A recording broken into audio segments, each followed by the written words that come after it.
여러분, 이런 경험 있으세요? 새벽 2시, 아이가 갑자기 이상한 기침을 해요. 그냥 기침이 아니라 개 짖는 소리 같은, 아니면 물개 소리 같은 기침이에요. 컹컹컹 하는 소리요. 그리고 숨 쉴 때 이상한 소리가 나요. 숨 들이쉴 때마다 끽 하는 소리. 목소리도 쉬어서 거의 안 나와요. 아이는 겁에 질려서 울고 부모인 당신도 겁에 질려서 어쩔 줄을 몰라요. 이게 뭐지? 목에 뭐가 걸렸나? 응급실로 가야 하나? 바로 이게 크루비예요. 정식 이름은 후두염이고요. 저도 겪어봤어요. 정말 그날 밤을 잊을 수가 없어요. 제 조카가 그 이상한 기침을 시작했을 때 저도 동생도 완전히 패닉 상태였거든요. 오늘 제가 여러분께 크룹에 대해 완벽하게 알려드릴게요. 증상, 응급대처법, 가정관리법까지. 이거 알아두시면 아이가 크룹 걸렸을 때 당황하지 않고 대처할 수 있어요. 안녕하세요. 오늘은 겨울철 부모들을 공포에 떨게 하는 크룹에 대해 이야기해보겠습니다. 끝까지 집중해서 들어주세요. 제 조카 이야기부터 시작할게요. 조카가 새돌 때였어요. 11월 어느 날 밤이었죠. 낮에는 멀쩡했어요. 저녁에도 잘 먹고 잘 놀았고요. 그런데 밤 10시쯤 잠들고 나서 새벽 2시쯤이었나? 갑자기 이상한 소리가 들렸어요. 컹컹컹. 동생이 깜짝 놀라서 아이 방으로 뛰어갔어요. 저도 놀라서 따라갔죠. 조카가 침대에 앉아서 기침을 하는데 정말 개 짖는 소리 같았어요. 그리고 숨쉬기 힘들어하는 게 보였어요. 숨 들이쉴 때마다 끽끽 소리가 나고 목 부분이 푹 들어가고 목소리도 완전히 쉬었어요. 엄마 하고 부르는데 소리가 거의 안 나왔어요. 동생은 완전히 패닉이었어요. 이게 뭐야? 뭐가 문제야? 하면서 울 것 같았어요. 저는 핸드폰으로 급하게 검색했어요. 아이 개 짖는 기침, 밤에 갑자기 이상한 기침, 그리고 나왔어요. 크룹. 검색 결과를 보니 응급실로 가기 전에 할 수 있는 게 있더라고요. 차가운 공기를 쐬거나 습한 공기를 쐬는 거요. 저는 동생한테 말했어요. 일단 화장실로 가. 온수 틀고 증기 쐬게 해. 동생은 조카를 안고 화장실로 갔어요. 온수를 최대로 틀어서 욕실을 김으로 가득 채웠어요. 그리고 조카를 안고 그 안에 있었죠. 10분쯤 지났을까? 조카 기침이 조금씩 나아지기 시작했어요. 컹컹 소리가 줄어들고 숨 쉬는 것도 좀 편해 보였어요. 하지만 저희는 그래도 불안했어요. 새벽에 응급실로 갔죠. 의사 선생님이 조카를 진찰하더니 말했어요. 크루비네요. 바이러스성 후두염이에요. 집에서 증기치료 잘하셨네요. 지금은 괜찮아 보이는데 약 처방해 드릴게요. 집에서 잘 관찰하세요. 스테로이드 약을 처방받았어요. 그리고 집에서 관리하는 법을 자세히 들었죠. 그날 이후로 동생은 크룹에 대해 공부했어요. 저도 같이 알아봤고요. 그래서 오늘 여러분께 제대로 알려드릴 수 있게 됐어요. 크룹이 뭐냐면요. 후두와 기관에 염증이 생기는 병이에요. 주로 바이러스가 원인이죠. 후두는 목에 있는 부분이에요. 성대가 있는 곳이고 공기가 지나가는 통로예요. 이 후두가 부어오르면 기도가 좁아져요. 그래서 숨쉬기 힘들어지는 거죠. 크룹은 주로 6개월에서 3세 사이 아이들한테 많이 와요. 왜냐하면 어린아이들은 기도가 원래 좁거든요. 조금만 부어도 막히기 쉬워요. 가을과 겨울에 많이 발생해요. 바이러스가 활동하기 좋은 시기거든요. 특히 파라인플루엔자 바이러스라는 게 크룹의 주범이에요. 크룹의 증상은 정말 특징적이에요. 첫 번째, 개 짖는 듯한 기침. 이게 크룹의 대표 증상이에요. 컹컹컹 또는 컥컥컥 하는 소리. 이 소리를 한번 들으면 절대 잊을 수 없어요. 너무 특이하거든요. 두 번째, 쉰 목소리. 후두가 부었으니까 성대도 영향을 받아요. 그래서 목소리가 거의 안 나오거나 나와도 굉장히 쉰 목소리예요. 세 번째, 흡기성 천명. 숨 들이쉴 때 끽 하는 소리가 나요. 이걸 협착음이라고도 해요. 기도가 좁아져서 공기가 지나갈 때 나는 소리예요. 네 번째, 숨쉬기 힘들어함. 후두가 부어서 기도가 좁아졌으니까 숨쉬기 힘들죠. 목 부분이 푹 들어가고 갈비뼈 사이도 들어가요. 다섯 번째, 밤에 악화됨. 이게 또 크룹의 특징이에요. 낮에는 괜찮았는데 밤에 갑자기 심해져요. 왜 그런지는 정확히 모르지만 아마 밤에 누워있으면 후두 부기가 더 심해지는 것 같아요. 여섯 번째, 감기 증상 선행. 보통 2에 3일 전부터 콧물, 미열 같은 감기 증상이 있어요.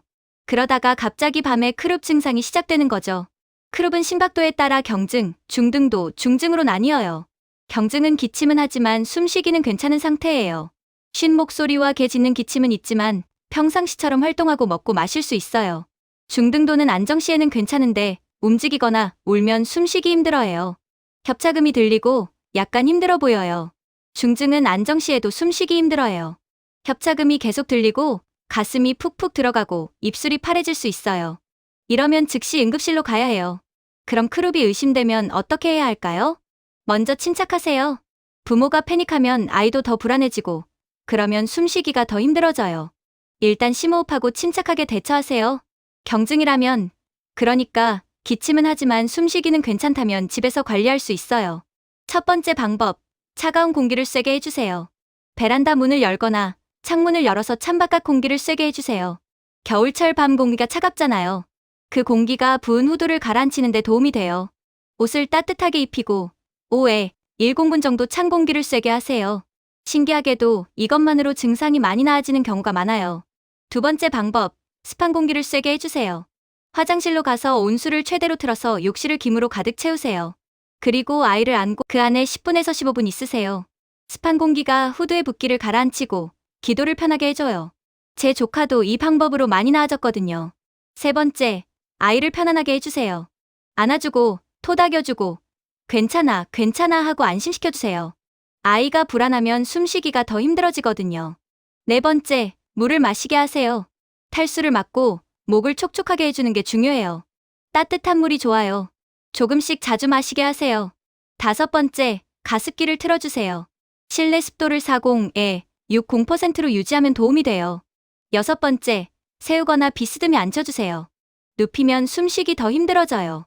앉혀서 안아주거나 베개를 받쳐서 상체를 높여주세요. 일곱 번째, 절대로 뜨거운 증기는 안 돼요. 옛날에는 뜨거운 물에 수건 적셔서 얼굴에 대라고 했는데 이건 위험해요. 화상 입을 수 있어요. 그냥 욕실 증기나 가습기로 충분해요. 하지만 이런 상황이면 즉시 응급실로 가야 해요. 안정시에도 숨쉬기 힘들어함. 협착음이 계속 들림. 가슴이 심하게 푹푹 들어감. 입술이나 손톱이 파래진 청색증. 침을 흘리거나 삼키기 힘들어함. 매우 불안해하거나 축 늘어짐. 집에서 관리해도 나아지지 않음. 이런 증상은 중증 크룹이거나 다른 위급한 상황일 수 있어요.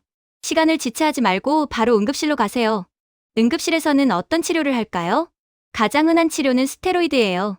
먹는 약이나 주사로 스테로이드를 투여해요. 스테로이드가 후두의 염증과 부기를 빠르게 가라앉혀요. 보통 30분에서 2시간 안에 효과가 나타나요. 에피네프린 흡입도 해요. 심한 경우 에피네프린이라는 약을 증기로 만들어서 흡입시켜요. 이것도 후두 부기를 빠르게 줄여줘요. 효과는 빠른데 2에 2시간에서 3시간만 지속돼요. 산소 공급도 필요하면 해요. 산소 포화도가 낮으면 산소 마스크를 씌워줘요. 대부분은 응급실 치료 후 집으로 돌아갈 수 있어요. 하지만 중증이거나 산소 포화도가 계속 낮으면 입원해야 할 수도 있어요. 크룹의 경과는 어떨까요? 보통 2에서 3일이 가장 심해요. 특히 밤에요. 낮에는 괜찮다가 밤마다 증상이 나타날 수 있어요. 이게 2에서 3일 지속돼요. 4에서 5일째부터는 점점 나아져요. 기침은 일주일 정도 남아있을 수 있지만 협착음이나 숨쉬기 힘든 건 없어져요. 완전히 회복되는 데는 1주에서 2주 걸려요. 크룹을 예방하려면 어떻게 해야 할까요? 사실 크룹은 바이러스라서 완전한 예방은 어려워요. 하지만 위험을 줄일 수는 있어요. 첫째, 손을 자주 씻으세요. 가족 모두 손을 자주 씻고 아이 손도 자주 씻겨주세요. 둘째, 아픈 사람 피하세요. 감기 걸린 사람이 있으면 아이와 떨어뜨리세요. 셋째, 예방접종 챙기세요. 독감 백신, 해일 백신, 홍역 백신 등은 크룹을 일으킬 수 있는 바이러스를 예방해줘요. 넷째, 면역력을 키우세요. 충분히 자고 잘 먹고 규칙적으로 생활하세요. 다섯째, 실내 습도를 유지하세요. 건조하면 기도가 예민해져요. 40에서 60% 습도를 유지하세요. 여섯째, 간접 흡연을 피하세요. 담배 연기는 기도를 자극해요. 크룹과 헷갈리기 쉬운 질환도 있어요. 후두계염은 크룹보다 훨씬 위험해요. 후두계라는 부분이 부어서 기도를 완전히 막을 수 있거든요. 증상은 비슷한데 침을 흘리고 목을 앞으로 내밀고 매우 아파해요. 이러면 즉시 응급실이에요. 이물질 흡입도 비슷할 수 있어요. 갑자기 기침하고 숨쉬기 힘들어하면 목에 뭐가 걸렸을 수 있어요. 이것도 즉시 응급실이에요. 알레르기 반응도 비슷할 수 있어요. 벌에 쏘이거나 음식 알레르기로 목이 부을 수 있어요. 이것도 응급이에요. 그래서 크룹 같은 증상이 있을 때 감기 증상 없이 갑자기 시작됐거나 침을 흘리거나 매우 아파하면 다른 질환을 의심하고 즉시 응급실로 가야 해요. 제 조카는 그 후로 크룹이 한 번 더 왔어요. 돌이켜보면 감기 걸리고 2에서 3일 후에 크룹이 왔더라고요. 두 번째는 동생이 잘 대처했어요. 밤에 개 짖는 기침이 시작되자마자 베란다로 나가서 찬 공기를 쐬게 했어요. 그리고 화장실에서 증기 치료를 했죠. 증상이 경미해서 응급실은 안 갔고 다음날 낮에 소아과에 가서 약 처방받았어요. 동생이 그러더라고요. 처음엔 정말 무서웠는데 이제는 알아서 대처할 수 있어. 크룹이 뭔지 알고 어떻게 해야 하는지 아니까 당황하지 않게 돼. 여러분, 크룹은 무서워 보이지만 대부분 잘 관리할 수 있는 질환이에요. 개 짖는 듯한 기침, 쉰 목소리, 숨 들이쉴 때 끽 소리. 이 세 가지가 크룹의 핵심 증상이에요. 밤에 갑자기 시작되고 2일에서 3일이 가장 심하고 일주일 정도면 회복돼요.